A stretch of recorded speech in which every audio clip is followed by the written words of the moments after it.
En un principio, el modelo asiático fue exitoso tanto para los resultados económicos como por los avances del campo social y los altos niveles de educación. La reducción de la pobreza y una distribución relativamente igualitaria de los ingresos, siendo la prueba del gran momento por el que pasaba Asia. La crisis financiera asiática fue la primera gran crisis de los mercados globalizados, cayendo igual que fichas de dominó el 2 de julio de 1997, y aumentó el temor de un desastre económico mundial por contagio financiero. La crisis financiera de Asia fue también conocida como la gran crisis del Fondo Monetario Internacional. Lo que parecía ser una crisis regional se convirtió con el tiempo en lo que se denominó la primera gran crisis de la globalización. La crisis comenzó con la devaluación de la moneda tailandesa y por efecto de contagio le siguieron las devaluaciones en Malasia, Indonesia, Filipinas y también pegó muy duro en Hong Kong y Corea del Sur. La crisis no conoció de fronteras, comenzó en Tailandia, se extendió a Malasia, Singapur, Indonesia, Filipinas y Corea del Sur. Afectó prácticamente todo el sureste asiático y amenazó con contagiar a todo el planeta. La crisis se debió a tres causas importantes. Primera, el comportamiento del sector interno de estas economías y de la naturaleza de los sistemas financieros. Segunda, depreciación del tipo de cambio nominal de economías afectadas. Tercera, la reversión del flujo de capitales privados a la región, que convirtieron en insostenibles los déficits, siendo el principal factor la aparición de un déficit en la cuenta corriente. Las consecuencias de la crisis financiera asiática son principalmente 7. La primera, retroceso de las ganancias producidas en los años del boom que precedieron a la crisis. Segunda, reducciones en el valor de las monedas. Tercera, disminución de la demanda asiática de los productos latinoamericanos. Cuarta, la reducción del crecimiento produjo un incremento del desempleo abierto. Quinta, aumento de la deuda externa del sistema bancario en los países afectados.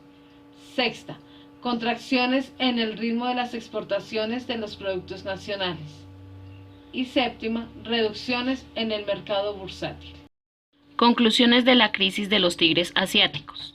Primera, la salida de la crisis asiática exige abandonar la tercera vía tanto en su dimensión política como económica e introducir más libertad de los mercados, más derechos civiles y más responsabilidad democrática. Segunda, los controles del capital no son la respuesta.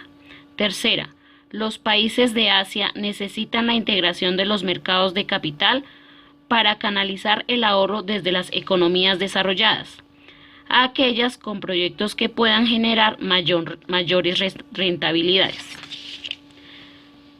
Cuarta, las economías asiáticas necesitan abrirse más a la inversión extranjera directa, descartar los límites que regulan la propiedad de las empresas y eliminar las restricciones a las entradas de los bancos extranjeros y otras instituciones financieras.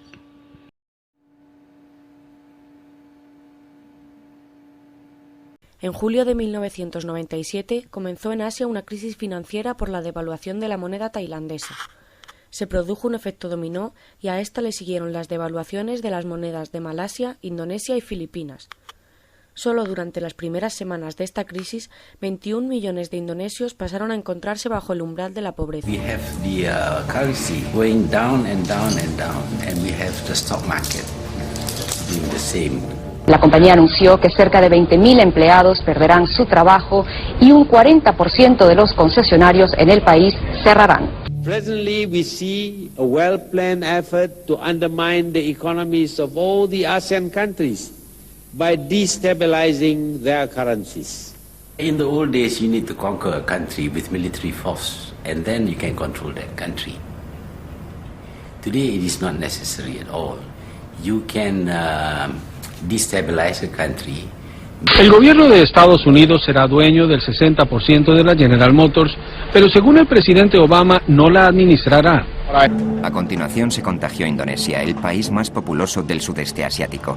El gobierno cayó y sus ciudades se hundieron en el caos. Los administradores de fondos de inversión desconocían las diferencias entre Malasia, Tailandia y Singapur. Solo pensaban, quiero salir de aquí.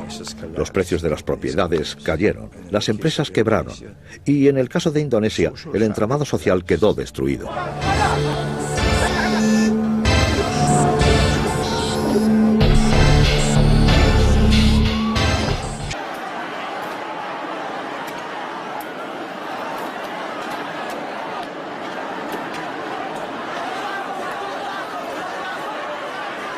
$21 millones de indonesios pasaron a encontrarse bajo el umbral de la pobreza.